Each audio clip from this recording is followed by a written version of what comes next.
you almost have to sit down and go, what would I be needed for right now? What could not happen unless I executed it? Okay, it's a good starting point. Yeah, and that's basically what I did. And anything on that list, I then ensured there was a process, system, whatever it is in place, so that things could happen without me physically having to sign anything off. I've spent a lot of time coaching and developing certain members of my team to give them the confidence to make decisions. I don't stop anything on the days that I'm not working if I'm not able to answer the phone, for example. Hello everyone, and welcome back to another episode of the Recruitment Mentors podcast. I'm your host Hisham Azuz, and on this week's episode I was joined by Lauren Windebank. It's fair to say that she's been dealt her fair share of adversity since starting her very own recruitment business in 2018 called Roma Black. Now, she actually started this business with her co-founder. However, along the way, it ended up being a journey that she didn't no longer want to go on. So Lauren found herself continuing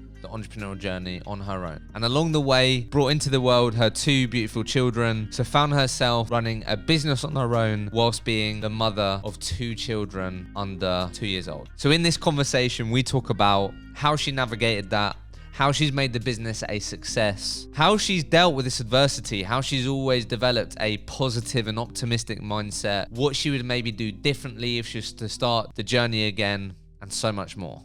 Enjoy the conversation. Lauren, welcome to the podcast. Thanks for having me. Thanks for making the trip. Wasn't too far, was it, for you?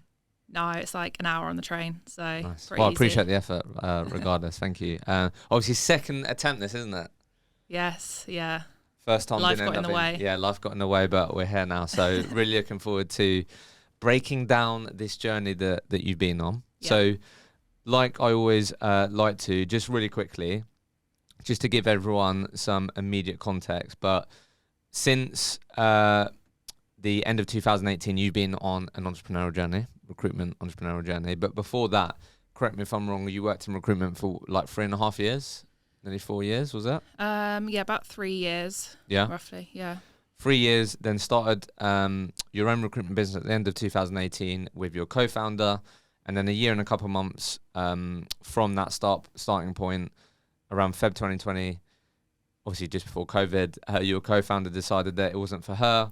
Yeah. And you then obviously carried on this business and entrepreneurial journey by yourself. Along the way, you gained investment, which we're going to talk a bit about. But today, in terms of where you're on, what the business looks like, there's 9 of you.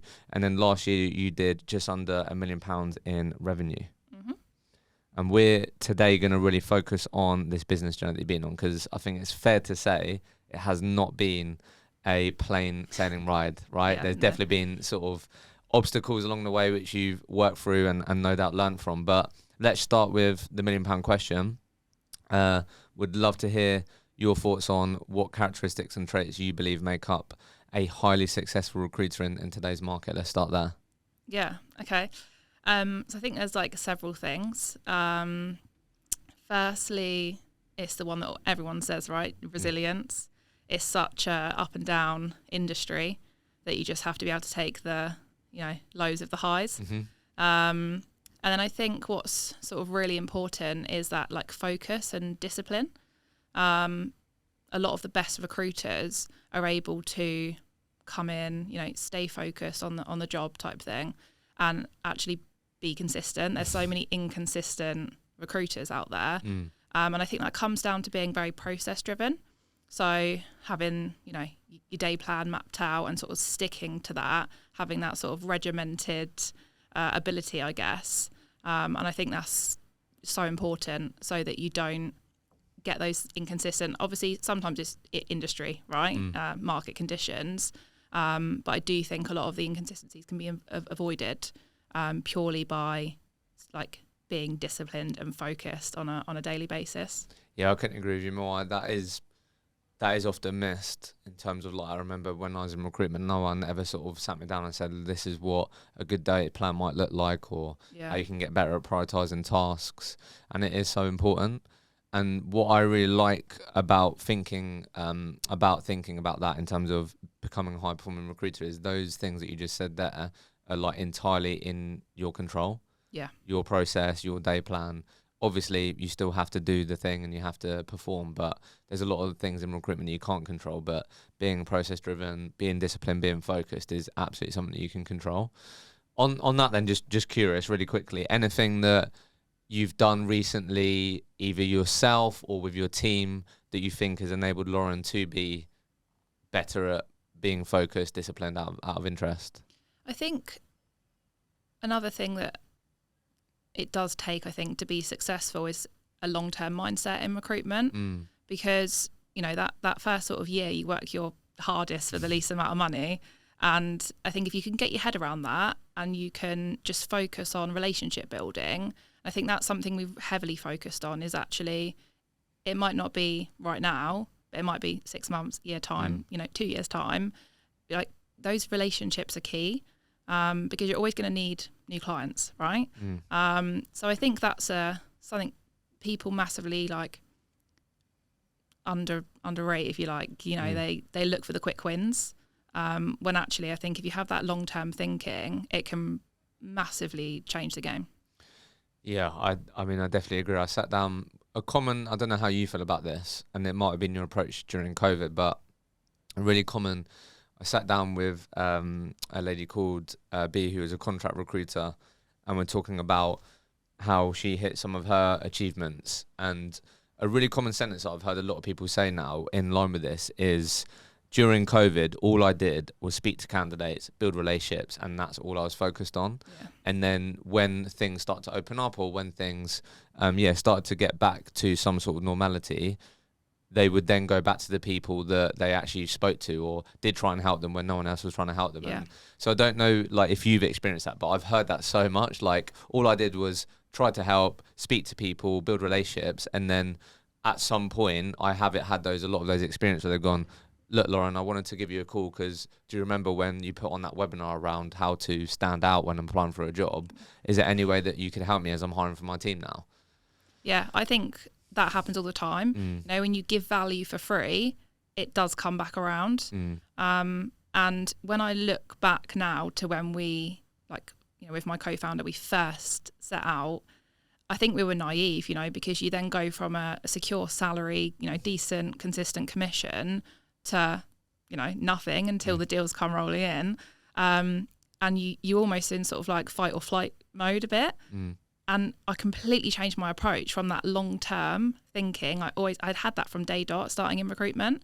And that changed. So when I look back with hindsight now, that's one of the biggest mistakes I think that I made sort of early on. I'm so glad I managed to pull it back. Yeah. So just quickly then, just to focus on this, because I think it'll be helpful.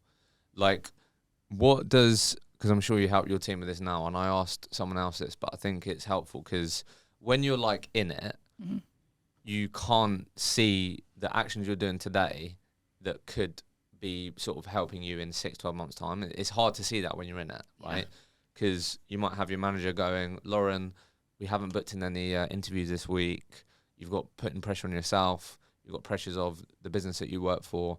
So what are some of the things that you look for, or are the lagging indicators that you really focus on, that gives you confidence or gives your team confidence that, no, you know what, if we keep doing this, there's a very good chance that it will help us in the long run, rather than maybe just the immediate things that we need to be seeing that can cause more of that short term? Yeah, I don't know if there's anything that you help your team sort of really sort of make sure they're aware of and look at that gives them confidence that what they are doing is going to help them in the future, because sometimes that can be hard to see.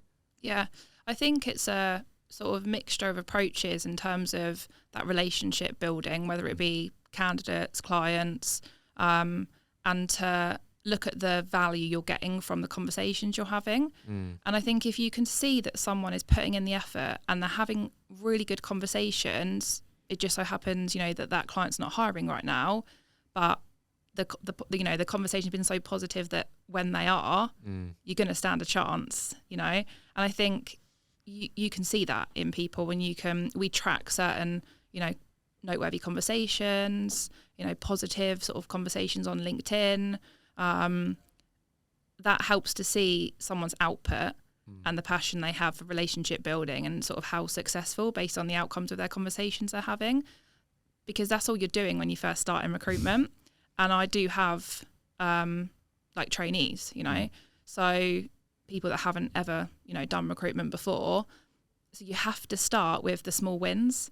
You can't, you still track all the other KPIs, but you're not going to have them book in so many interviews in their first couple of weeks, because that's really for them to start to build relationships for the long term. Yeah, noteworthy conversations are like that. So if I was to sit down with you and your co-founder then at the beginning of this journey, and I said, right, ladies, you're starting a recruitment business. Tell me what you want this business to be. What are your big plans for the business? Like, how would you talk about the business in terms of what it would look like in how many periods of time? What were the ambitions if I was to be sitting in front of you in 2018 and said, tell me about your business. What is it going to look like? What is it? What were the ambitions? I think this is where we went wrong. So I'm a really ambitious person. And for me, it's almost like, it's never, and that's not going to happen. It's just going to like a when, like a matter of time type thing, because I'm just very driven and I've always been like that. Whereas I think we were just on very different paths. Obviously, I don't know if we'll touch on this later on, but giving context to that sort of my story, if you like, soon after setting up the business, I fell pregnant. So automatically, we were on very different journeys. And so I think for me, I always saw the business being like bigger than me. I didn't want to have to be a slave to my business, because I knew I was going to have children. I knew I wanted to have the flexibility, the freedom, which is why I set up the business in the first place. And I think maybe that's where it didn't work out for us as two co-founders, and why she maybe left was just because for her, she couldn't deal with the uncertainty, and probably the fact that we were on, different paths. Yeah. But I think had that, although I didn't have that long-term mindset when it came to like getting clients at the very beginning, I still had it in terms of like where I saw the business. I'm a risk taker. So for me, I was like, let's get a database, let's invest in job boards, LinkedIn, and we were just very different in those regards. And so I think you never know these things when you're starting out. You can be friends, you can be colleagues for God knows how many years, but until you work, together under that severe pressure, because you do have no money, you have to build something from scratch. That's when sort of the cracks start to show, I think. And I think it's hard. I don't even know if you could identify it. It's just one of those things, Timing sometimes is everything, and our timing just wasn't right. So just on this, I know we're very conscious here of like we don't want to speak for people, right? But I think we're talking about this from the perspective of like what you've learned and what other people can learn, right? So I guess what you're sharing there is like, maybe we weren't on the same pages, and maybe if I ask a question to you and your co-founder, you might have got different answers, right? Which is maybe why it didn't quite work out. But I guess from that then, looking back, or for other people listening that do someday want to start a business and don't want to do it on their own, they do want to start with a co-founder, is there anything sort of, I guess, any advice around there in terms of like what you would have maybe done differently in terms of how would you have more intentionally understood each other on like what you did want? Because it sounds like maybe you didn't do enough of that, or I don't know. Yeah, I think it's really hard to pinpoint, because there were several factors, right? Yeah. All I knew is that's why I set up the business. That was quite clear from the outset, that was my plan, to start a family and have that flexibility, have that freedom to leave a secure job where I was being elevated. I was in a good position. So I think just those really transparent conversations, but like often, because things change. So not just at the beginning where you're all in agreement because it's all fun and exciting because you're just about to start this journey, but actually throughout, make sure you've got that clear communication so that you're on the same page. Yeah, I love that. I think that's the thing, just be a lot more intentional about it. Don't put business, the version 1 business plan together and then like never talk about it again, and make sure, Okay. So basically, correct me if I'm wrong here, but when then you obviously had the conversation with your co-founder, this was around Feb 2020, right? Yeah. And this was also when did you fall pregnant with your first child? Oh, good question. Or like when were they born? September. Okay. September 2018. Yeah, September 2018. Okay. So when you had this conversation, how did you feel? Take me back to that conversation, because you must have been like... What, that I was pregnant? No, sorry. As in, like, when your co-founder... I don't know how it happened, but like you was like, okay, yeah, look, Lauren, I think I'm not sure this is working out for me. And by this point, you've got another human in the world. Yeah. How did you feel then when you obviously realised and learnt that, oh, okay, I'm going to be on this journey on my own? Yeah, so at that point, so I had my little boy in the April. We're now the following year in the February, right? And I'm pregnant with my little girl who's due in the July. Yeah. So the cracks had already started to show, right? So it was more of a mutual... Okay. I didn't want it for her either, because it wasn't right. It wasn't the right timing. Didn't bring out the best in her. And you want everyone to be happy, don't you? You want sort of peace, and entrepreneur journey isn't for everyone. It really does come with its challenges. So my initial reaction was almost like, shit, I'm now going to have 2 kids and a business that I've got to run on my own. How am I going to do it? But also it was almost like I knew I would get through it, if that makes sense. I had that sort of self-belief. So it was a bit of excitement of like, okay, what does this next chapter look like for me on my own, or, whatever pathway was going to be in front of me. So what I love about this is a lot of people wouldn't react like that. So like, just curious, like, where have you developed this mindset? Has it been over time? Like, can you pinpoint it anywhere? Like, where have you developed this mindset of being able to focus on the things that you can control, not sort of getting swept away with all the emotions of like, fucking hell, I've got, now 2 children to take care of, and make sure I can provide for them. Yeah, how have you gone about developing this mindset of yours? Yeah, do you know what? I don't really know. I'm a really sort of calm, collected person, so I don't let a lot of things, like, I get stressed, right? That's natural, but I don't let a lot of things get on top of me. And I'm just positive. I'm optimistic, so I always think it's going to work out. This has happened for a reason. It's going to work out. My mum has always sort of drummed into me, like, don't let things that you can't control affect you, control your emotions, because you can't change it. So if you can't change it, why dwell on it? But yeah, I don't know where sort of that, like... I mean, if your mum was telling you that definitely would have a factor. Yeah, it would. But at the same time, when I told them that I was going to set up the business, they were like, no, why? You've just got promoted and you're on a really good sort of like upward trajectory there. Why would you do that? But I've just always had that sort of like fire in me to do my own thing, which I guess is what I did. So what was the game plan then from sort of February time? So had your little girl in April, so 2 months. So I had her in July. Oh, sorry, July. So that was July 2020. Yeah. So leading up to that then, what was the game plan? Was like, right, let's just get some deals in, or was this, I can't remember the timeline, but or was that like, did you get investment before you had your daughter, or was it around that time? Or so I was, again, timing's everything. I was lucky in that some of the clients that I'd been sort of actively pursuing had come to fruition. So I managed to have, I think it was like a 50k month in the March. And that was like just by yourself? Yeah. Let's go. So first like proper month on your own, 50k month. Yeah. Cheers. So that sort of kept me going, because I thought, right, I'm going to, I give you some good financial runway. About to have another baby. And I'm gonna need some, like, I'm not gonna be able to just like be recruiting 5 days a week.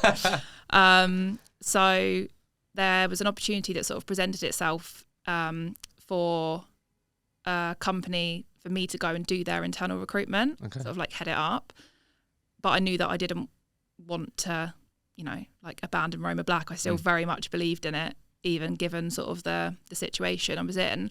And that conversation just evolved. I don't really know how we got there, but maybe they saw something in me, and then I ended up getting investment, which enabled me to build a team.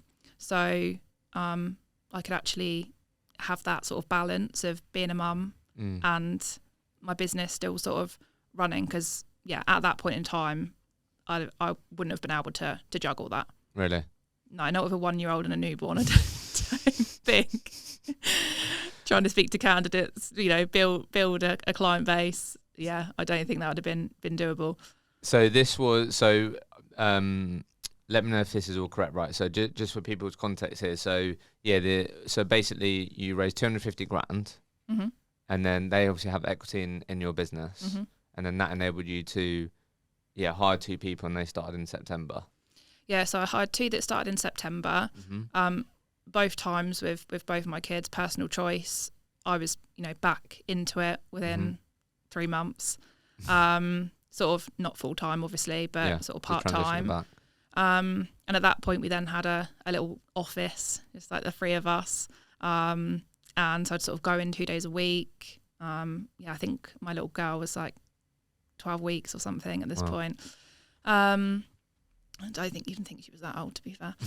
And then come the next year, we hired more people, and we just sort of continued sort of that growth journey, I guess, from those first 2 hires. And then the deal was basically ended up being 50-50 partners, right? So this was actually a client? No, it wasn't a client. It was someone that just wanted me to go and like be their head of recruitment, if you like, head up their recruitment function. Right. And so that conversation, they then took it to the founder and said, maybe this is an investment opportunity for you. Yeah. What do you think they saw in you then? What do you think makes you investable? Maybe just my like passion and drive, and the fact that I did have 2 kids, but I was still very much like moving forward. And I think maybe that work ethic, like that's so important. Even when you come back to sort of successful traits of recruiters, work ethic is huge. When I look at my best recruiters, they've got an exceptional work ethic. So we had an amazing lady called Hannah Ahmed on the podcast, who was really sort of open and vulnerable with us and spoke about her journey with postnatal depression. Oh, okay. Yeah. And she had an unplanned pregnancy. She has her own recruitment business. The pregnancy didn't quite go to plan in terms of didn't have a natural birth and these types of things. So like, let's just talk about this for a second, because you talk about having 2 children with a bit of a smile on your face, a bit of a laugh, just like that would be so fucking difficult. So like, let's just talk about that for a second. Like, how did you juggle things? What was the mindset? Because I feel like, again, this comes back to your mindset of focusing on things you can control. Like, what was the thought process to go, you know what, I'm going to show up, I'm still going to achieve the things that I'm going to, and this isn't, going to be the reason why I can't achieve my goals. I don't know, like, what was the thought process? Yeah, I just didn't see any barriers to entry. The fact that just because I'm a mum now, like I can't run a successful business, and, a lot of people, there were a lot of judgments, but ultimately, I was on my own journey. Like, you do you, I'll do me, So when you said judgment, what do you mean? Well, just like going back to work, a lot of people take 9 months off, a year off. I didn't have that luxury, and actually that's it. It brings me happiness. My children bring me happiness, but my work brings me happiness. So I didn't want to like abandon that. And I was just really lucky that, I've got a really good support system around me, good grandparents. Family's been really helpful. Yeah. So I had that sort of childcare support on the days I would go into the office to start to build out essentially the business, as a small team. Hey everyone, a real quick one from me. This podcast would not be possible without our amazing podcast partners, Vincherry and Sourcebreaker. Because you listen to this podcast, you're able to get your hands on exclusive savings on both of these award-winning products. If you're a growing recruitment business, you have to check out Vincherry, who are an all-in-one operating system for your growing recruitment business. With Sourcebreaker, if you want to make sure that all of your recruiters have the best tools on the market to stand out and beat their competition, then you have to check out Sourcebreaker. Use the link in the show notes, in the comments below, and you'll be able to get yourself exclusive savings on these amazing products.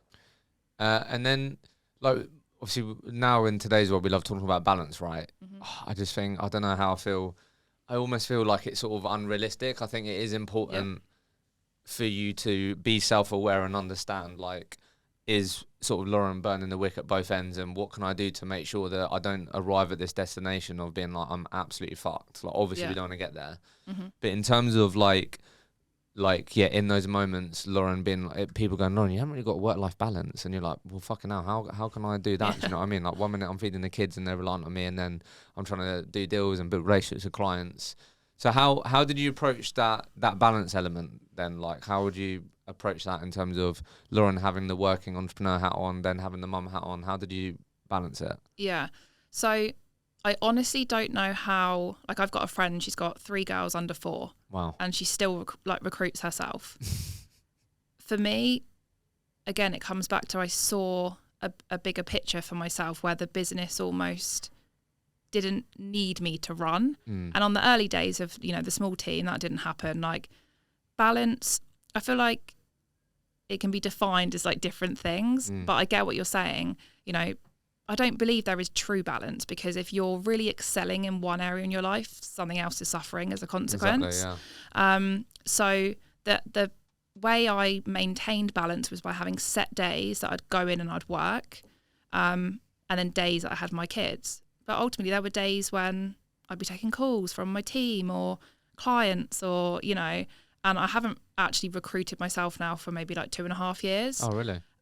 So that enabled me to have the balance, and I now have a leadership team in place. So if I've got my days with the kids now, my phone doesn't ring.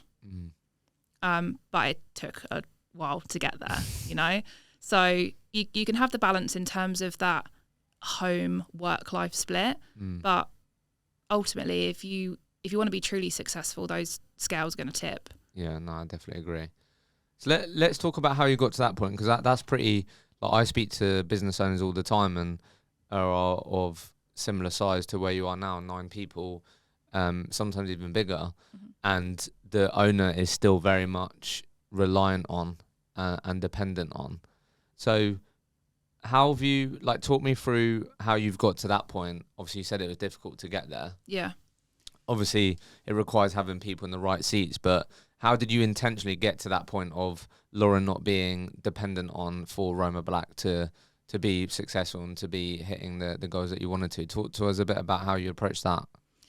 Yeah, so, like I said, it's been a bit of a journey, but ultimately I knew that was like my end goal, so that I was still, needed in the business and I still added value to the business, but it would run smoothly, without me on the days that I needed it to run without me.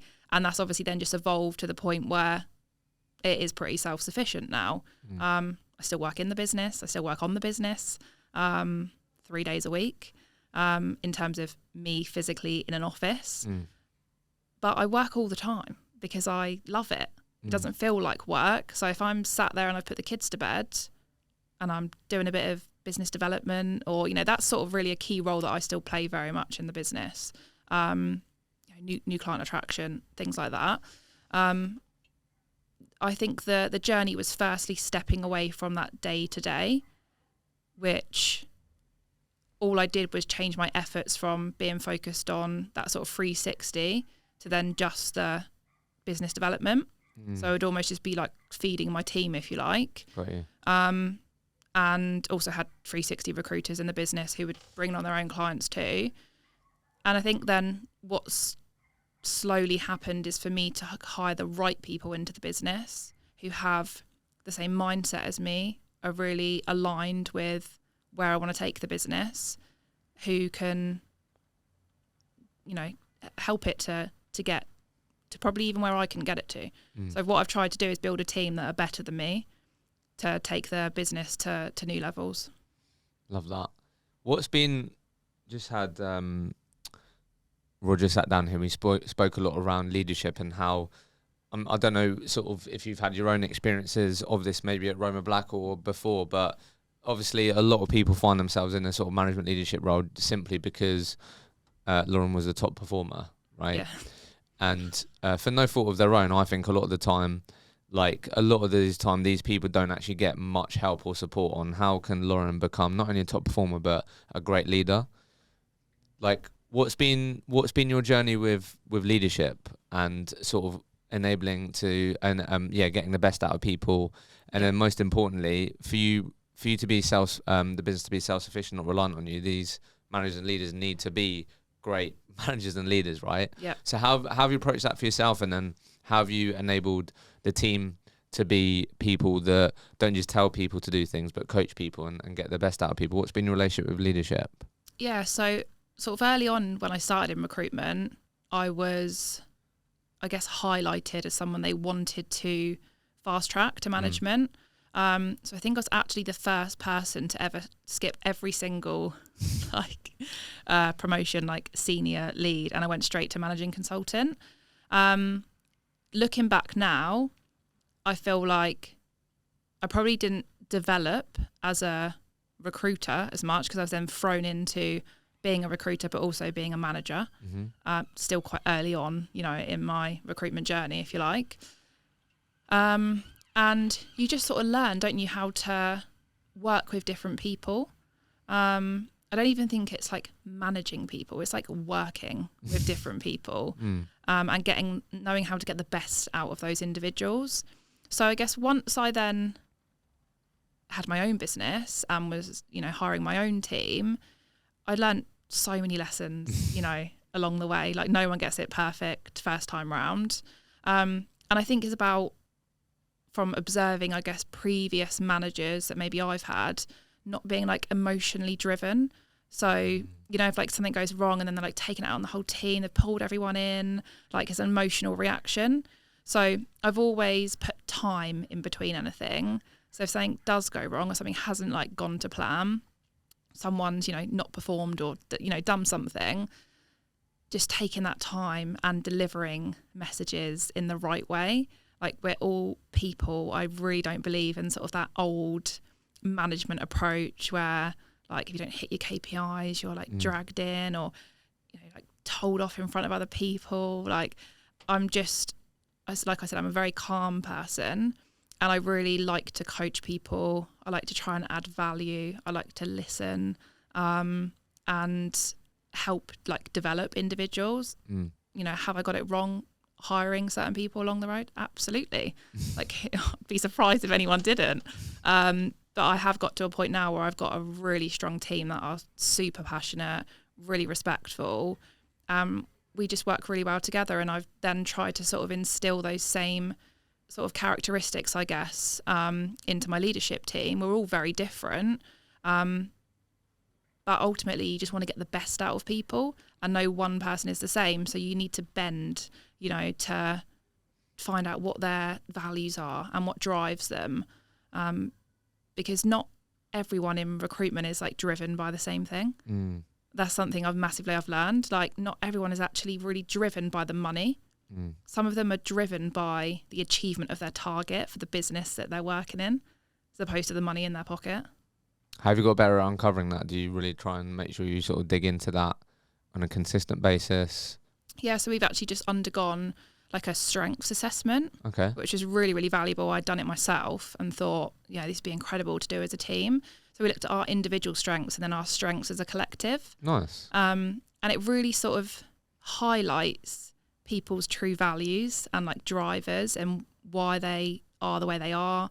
Why maybe some are really process driven, why some are more driven by like competition, which I think helps then you effectively coach the people that you have in your business and get the best out of them.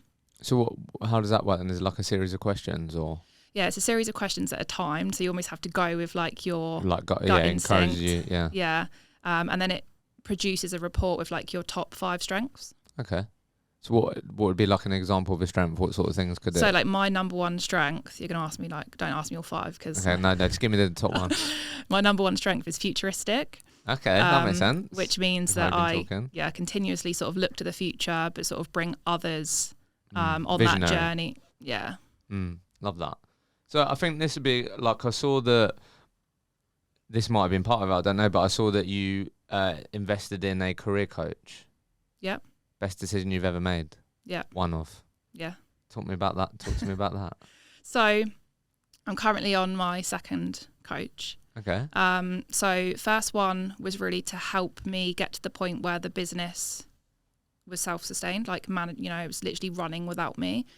And so processes, systems, the right people, and that was transformative.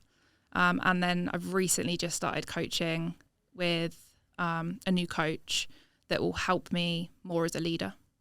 And what does that relationship look like? Are you like, is it like a weekly thing? Is it a monthly thing? Are you monthly? But that's literally brand new. Really? Yeah. Why did you end up going down that path? I'll proper rate that. I think that's brilliant. I'm just really big on self-development, and I think one of the biggest things and learning curves is self-awareness. And I like to think I'm pretty self-aware. So if someone said something to me, I'd probably go, oh yeah, do you know what? I do that. But some people don't have that self-awareness. No. And so I think through sort of self-development, you get to sort of unpick a lot of things to find out. And that's why I love that strengths assessment, like, why am I the way I am type thing? Why are these my leading strengths? And it's just so interesting because apparently people that sort of do work that leans into their strengths are way happier, way more fulfilled. And when I looked at my strengths, recruitment is so aligned to what my strengths are. So yeah, I'd urge anyone to take that assessment because it's really valuable. How did you go about finding the right coach? Because you get peppered, don't you? And like, there's so many coaches now.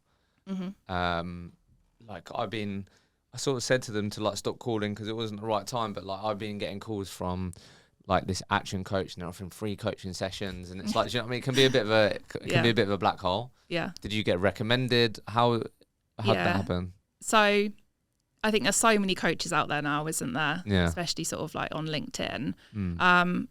But I'm more driven by, so the reason that I went with my first coach was because I could see that she'd built a business, also had 2 children, and built a business with 0 investment, which is like incredible. Yeah. And the business completely ran without her in it. And I think for me to try and create, if that balance exists, to get to that point so that I really didn't feel like I was being constantly torn, or at one point, something was, the scales were sort of tipped. I wanted to dig deeper to what can I do? What can I, what processes or systems can I implement so the business runs, smoother, with or without me. And in this case, I went without me. Even though I'm still very much in the business, right? But it was just like, yeah, you're not making it not dependent on you. Yes, yeah. So it sounds like you found someone that resonated with you. Yeah. That you could see some of yourself in. Yeah. That maybe are like a couple of steps ahead than like where you are today. Yeah. So that's a quite good, I think that's, I'm definitely open to investing in a coach and these things, and that they're the sort of things that I'd look for, because I think it always helps that if you're speaking to someone that you think has been in your shoes, I don't know, it just feels like what you're able to get access to is just going to be a lot more credible. Yeah, and ultimately, I think you need to align it with your goals. So that was one of my goals. I could see someone that had achieved what I wanted to achieve, that her business ran, without her in it. Again, she still was sort of working in it to a small degree, if you like. So I would never coach with someone that's approached me. Like, I'm way more, I really think things through before I do them, before I act. So only if something really sort of resonates with me will I then approach someone to be like, do you know what, that feels like the right natural step for my own self-development. And the current coach, I actually met one of the ladies that works for this coaching company at the Women in Business and Tech event. Okay. And they're exceptional. Like industry leaders within the tech space who have then gone on to, like, their tagline is like enabling dreams. Nice. And one of their coaches I got introduced to, and she's just incredible. Love that. Like, I can't even tell you. And she's coached all of the top, industry leaders in all of the biggest companies at a global level. And so for me, I thought to really take it to the next level, I want to be coached by someone who is exceptional at leadership. And her questioning, like to get the best out of people, to ask clever questions, to really unpack someone so that you can sort of get to the bottom of something, if you like. She's like just brilliant. Yeah. So just quickly, because I think this will be helpful for people, particularly the way that you're describing how much of like you said, obviously multiple times, that the business isn't reliant on you. So what have been some of like the game-changing processes that you've implemented then that you think has really enabled that? We've spoken about obviously making good hires, having a leadership team, but what sort of processes have you implemented, do you think, that have really enabled you to not be dependent on? Yeah. So I think it's like several things. So even down to like the operations of the business, like have someone running that, right? So if you almost have to sit down and go, what would I be needed for right now? What could not happen unless I executed it? Okay, it's a good starting point. Yeah, and that's basically what I did. And anything on that list, I then ensured there was a process, system, whatever it is, in place so that things could happen without me physically having to sign anything off. Or, so say when it comes to terms of business, like that's someone else now that does that. I don't need to approve terms of business. That's all dealt with the leadership team. And I guess the biggest sort of like difference in where I was maybe a year ago to where I am now, maybe even 6 months to be fair, was that on my days off with the kids, I'd be getting phone calls. Just got off the phone with this, blah blah blah. What do you think? What do I need to do? And so I've spent a lot of time coaching and developing certain members of my team to give them the confidence to make decisions. Because when it's not your business, and I can understand this, right?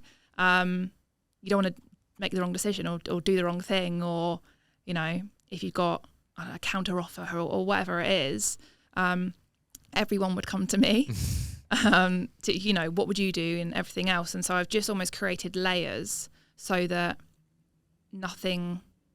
I don't stop anything on the days that I'm not working. I don't stop anything from happening if I'm not able to answer the phone, for example. So where do you even start with that then? Because like so many people will be in that position, I feel like, where they always get calls.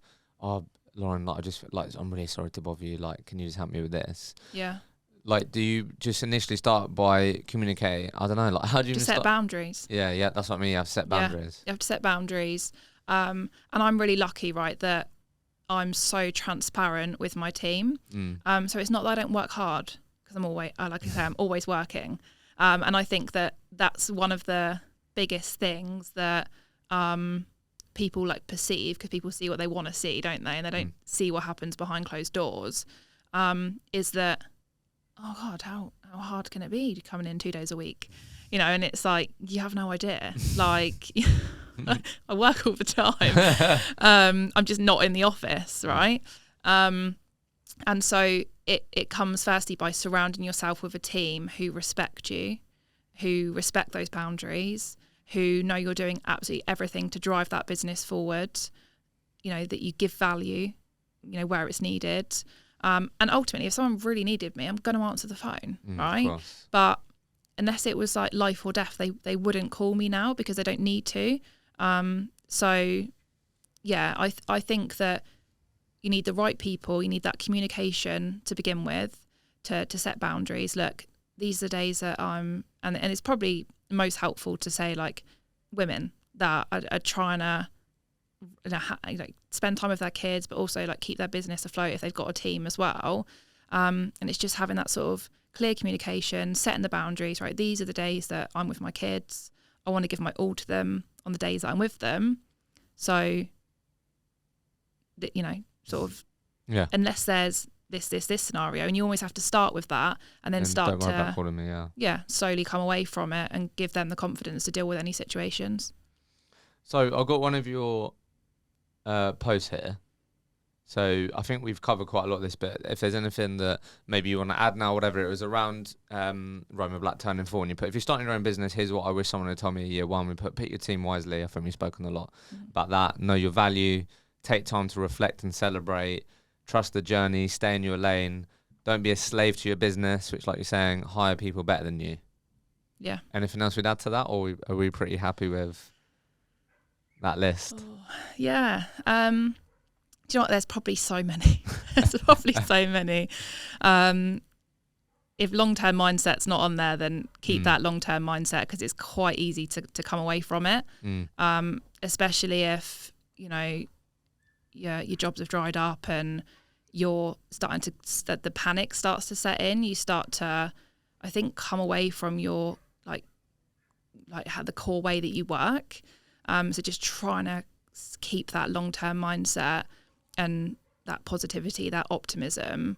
And also, I think if you do have a team, just really looking at your culture and what you can do to always sort of positively influence that.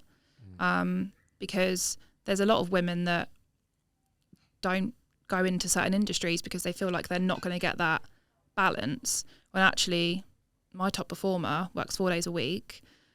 If it's half term, she's still working. She doesn't have to take it as holiday, right? She's still working, and she just works around her kids. Like, I don't have to worry. She's so, like, intrinsically driven that she's going to work her ass off. So a lot of companies, I think, just need to give that flexibility, and they'll be surprised that some of their best workers will be women with kids. Yeah, fair.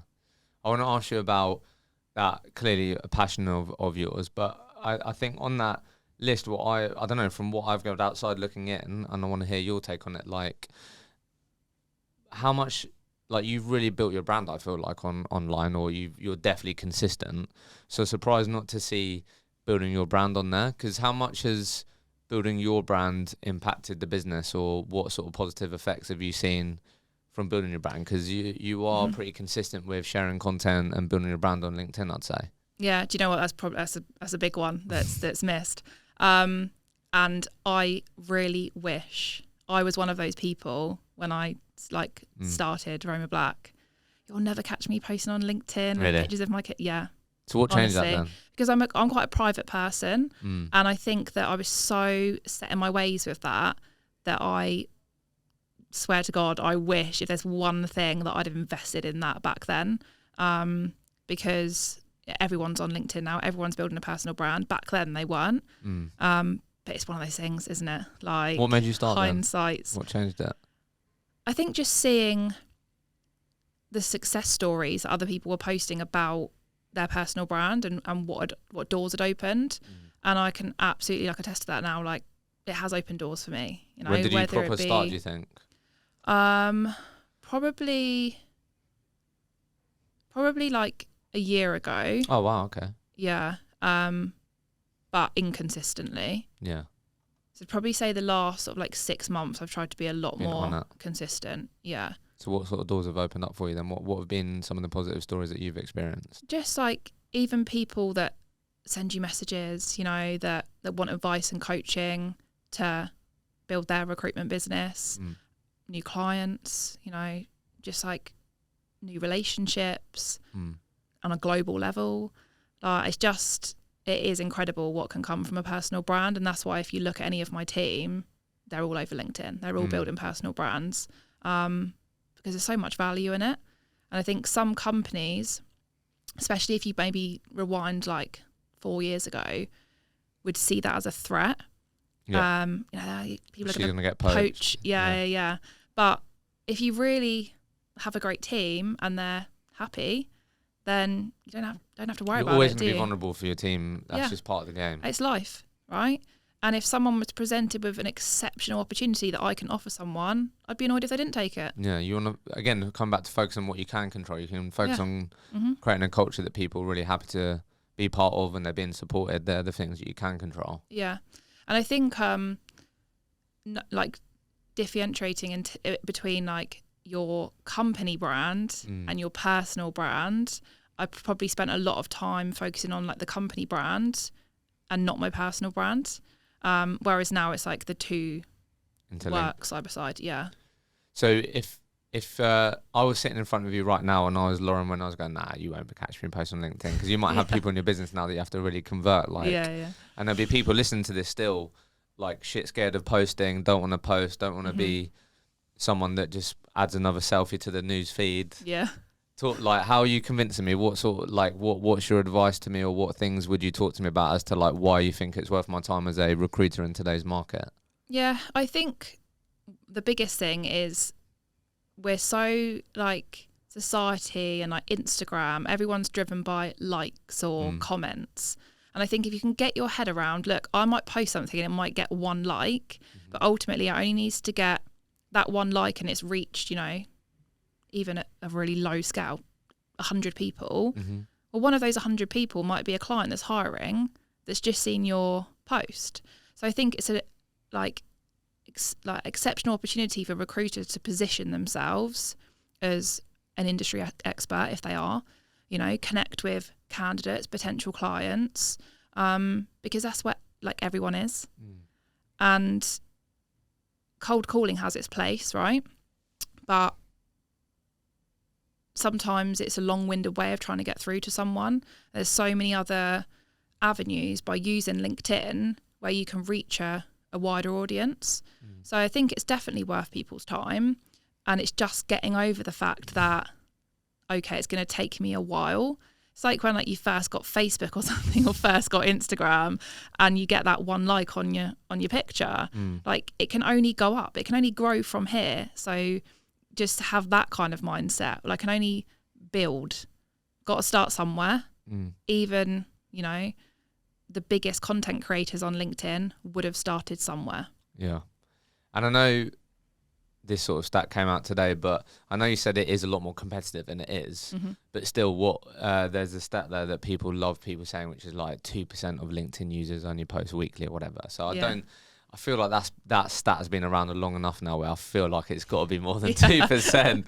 But I do still think maybe 20. Yeah, I do still think, like, I couldn't agree with you more. Like, recruitment is competitive, and it's like, for me, it's just more about giving yourself more ways to connect with people. And at the end of the day, like, we're all human, and yes, it's B2B, but for me, it's human to human, really. And if you have another way to showcase who you are, what you're about, but like you said, most importantly, showcase your credibility and what you know about the market and these types of things, it's only going to help the rest of your activity. If that's in mailing, if that's dropping people a message, if that's calling people, if that's emailing people, it for me, it's just an absolute no-brainer. It has to be a non-negotiable now. Yeah, and it puts a face to a name, doesn't it? And it almost, like, we are all human, and it gives that human element, like, for people to see your achievements, or you know, what drives you, and you know, that's so funny about that stat, because I have a lot of, you know, even like clients that I don't work with them anymore, right? My team do, and I still talk to them, and they'll message, "Oh, I just love following your journey." But they wouldn't have noticed that they liked my post, or do you know what I mean? Crazy. Like, you never know, yeah. Yeah, so many like lurkers on there. You know, I actually spoke to a lady the other day, and she was like, "Oh, yeah, I'm a lurker on here." I was like, I love being nosy. I was like, I love that. Like, I love the honesty. But it is true. There are probably so many people that just watch, you know, from afar. They never post, but they're there and they can see anything. And it only takes for your post to just trigger. Timing is everything in recruitment. So why not get out there every day? It's doesn't take a lot of time. For sure. So look, as we come to the end here, then, something that I know you're passionate about, you've mentioned it a few times, female leaders, inspiring the future female leaders. How can we create more female recruitment leaders? Like, talk to me about that, your sort of thought process on that, your mindset towards that. Yeah, I think the no-brainer is what I touched on earlier, is to give women more flexibility, so they don't feel like they have to choose between their career and having a family. Yeah, because for me, when I was thinking, right, you know what, I'm gonna set up on my own, it was very sort of male dominant in terms of the managers and directors, and so it was very much like, oh, you don't need to have kids yet, you know, have them in your 30s. Classic. Like, you know, you've got a good thing going on here. And so I saw those signs very early, and I thought, if I'm gonna have true flexibility and freedom, I'm gonna have to set up on my own, which is what I did. So if people can give women the platform and not see, oh, what if their kids are sick, or also what if they are, you know, they're still going to work their ass off. You know, that I do feel like, and I can't speak for everyone, right, but women do work exceptionally hard, and they're very good at multitasking. They're very good at time management. So they don't need to be physically visible 5 days a week in the office, because they'll probably still outperform people that are, you know, first one's in, last one's out, because they're just smarter with their time. And yeah, so I think if we can educate and create more flexibility for women, then more women will get to leadership, because they'll enter markets that, you know, has the platform for them to thrive and actually do their best work. Yeah, it's hard, isn't it? Because I always sort of think of this saying or quote, whatever, is like, you can't be what you can't see. And it's like, if you're a female right now in a recruitment business and you know deep down you really want a family, and there's no one at director or whatever that has a family and they've had both, you like, how are you not going to think that it's not possible, or that you are going to have to sacrifice your career ambitions for your family? Yeah. So is it just more about then, do you think, like, just having the courage to have the conversation? And yeah, it's hard, right? Because look, you're a business owner now. Let's be honest, if you interview someone and they go, yeah, I really want a family, there's no way you're not going to think about that. Do you know what I mean? In terms of like, okay, so she could work for us for a bit, then she's on maternity leave. Yeah. It's hard, right? Because it's like, even speaking to my partner about it now, we definitely want to have a family, and it's fucking hard. Like, how do you approach it? Like, do I tell them I want to have a family? I don't want them to think that I'm going to work there for a couple of months and then I'm going to be having a child and then I'm on maternity. It's hard, isn't it? Yeah. It's to have the courage from a male standpoint to talk about it and go, no, we will support you. For a woman to go, I do really want a family, and own that without them not thinking, oh, what are they going to think? Are they going to think I'm not? It's hard, isn't it? Yeah, and it is. And I think it's a societal mindset shift. You know, it's not something that's ever going to change overnight, because some people are incredibly set in their ways of, oh, you know, we're going to train her up and she's, you know, and then she's going to go off. Yeah. But, well, she'll be back. you know, if you create that culture and you create the opportunity where she can have that flexible working, she'll be back. If you don't, she won't, because it's not feasible.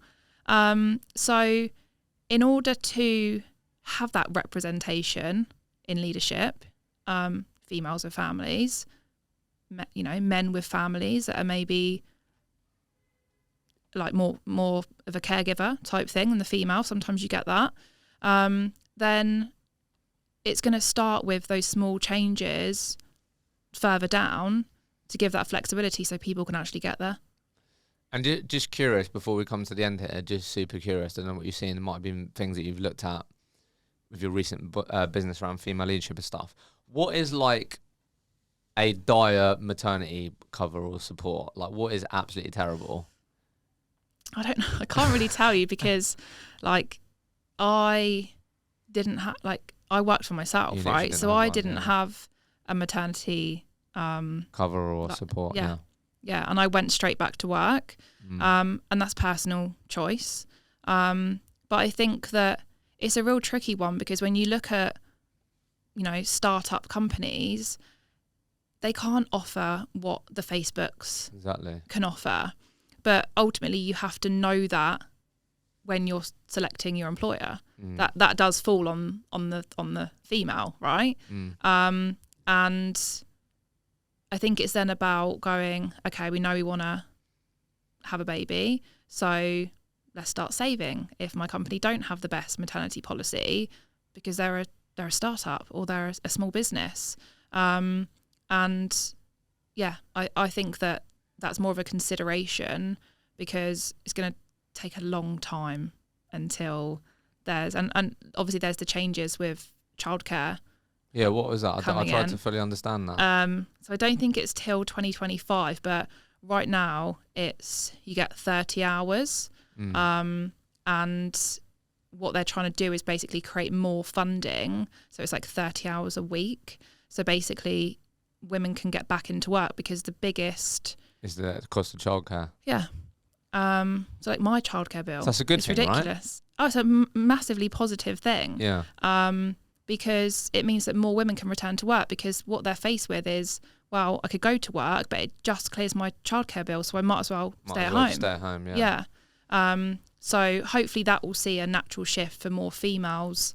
At least having the choice or more options, rather than just thinking, like you just said, like that isn't very empowering, is it? To be like, no, I could either stay at home and like I get covered, or I go to work and I don't see my kids and I'll just get paid just as much. Like, yeah, it all goes on childcare. It all goes on childcare. Yeah. Okay. Yeah. Yeah, because I did see that. I think that's what's so great about recruitment, is if you can have that flexibility, you have that OTE.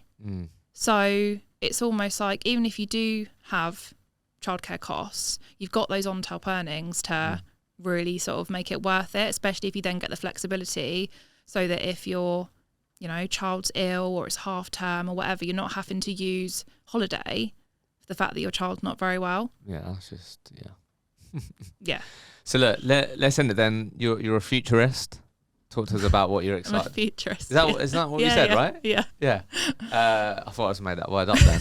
That's one of your strengths. So what are you excited about? What does the rest of this year look like? What have you got top of mind? Yes, I'm excited to just continue to build Roma Black. We've really got ambitious plans in terms of global client base, and got a really solid team. So I'm just incredibly excited to continue to sort of build that out and become even more of a solid team, invest more in the people. And then also with my other business, Tribe, which is all about empowering females in tech through sort of coaching, mentoring, online resources, community. That launched yesterday. Nice. So just excited to go on that journey as well. Love it. Well, look, Lauren, thank you so much for coming on the podcast. Absolutely love your optimism. Thanks for having me. Your positive mindset. I think you've been on a fantastic journey, and we'll inspire a lot of people. I just love the fact that, had plenty of obstacles along the way, but pushed on, learned from them. Yeah. And I'm not surprised that you're excited with where you're going. So thank you so much. Thank you. Thank you so much for listening to the episode. I hope you enjoyed it and got value from the conversation. If you did enjoy it, please don't forget to like, share and subscribe, and we'll see you in the next episode.